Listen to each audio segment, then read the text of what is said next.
माननीय सदस्यगण, बाबा साहेब डॉक्टर भीमराव अंबेडकर का मानना था कि किसी भी समाज की प्रगति समाज के निचले तबके की प्रगति पर निर्भर करती है। पिछले 10 वर्षों में राष्ट्र की उपलब्धियों और विकास का आधार गरीब का सशक्तिकरण रहा है। माननीय सदस्यगण, सरकार का ये निरंतर प्रयास है कि देश के युवाओं को अपनी प्रतिभा दिखाने का उचित अवसर मिले।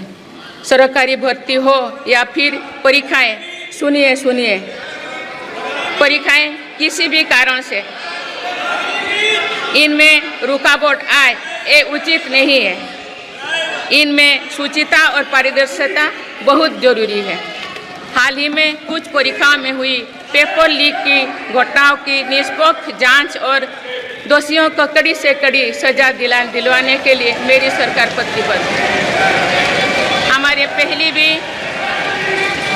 इससे पहले भी हमने देखा है कि कई राज्यों में पेपर लीक की घटनाएं होती रही है। इस पर दलीय राजनीति से ऊपर उठकर देशव्यापी ठोस उपाय करने की जरूरत है।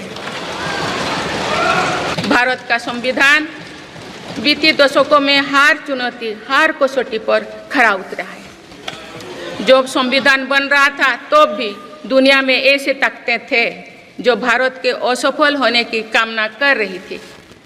देश में संविधान लागू होने के बाद भी संविधान पर अनेक बार हमले हुए हैं। आज 27 जून है।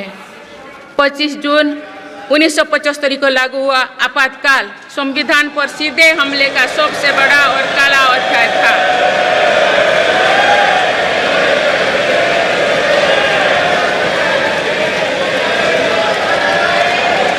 पूरे देश में हाहाकार मच गया था, लेकिन ऐसी असंवैधानिक ताकतों पर देश ने विजय प्राप्त करके दिखाया, क्योंकि भारत के मूल में गणतंत्र की परंपराएं रही है।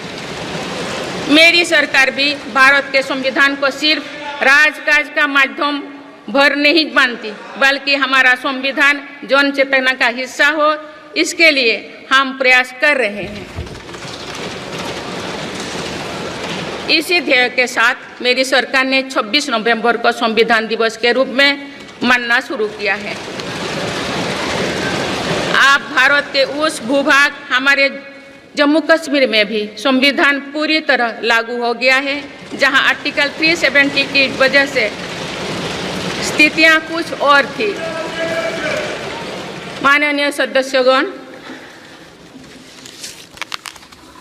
राष्ट्र की उपलब्धियों के निर्धारण इस बात से होता है कि हम अपने दायित्वों का निर्वहन कितनी निष्ठा से कर रहे हैं। 18 लोकसभा में कई नए सदस्य पहली बार संसदीय प्रणाली का हिस्सा बने हैं। पुराने सदस्य भी नए उत्साह के साथ आए हैं। आप सभी जानते हैं कि आज का समय हर प्रकार से भारत के लिए बहुत अनुकूल है। आने वाले वर्षों में भारत की सरकार और संसद का क्या निर्णय लेती है, क्या नीतियां बनाती है, इस पर पूरा विश्व की नज़र है। इस अनुकूल समय का अधिक से अधिक लाभ देश को मिले, ये दायित्व सरकार के साथ साथ संसद के हर सदस्यों का भी होना चाहिए।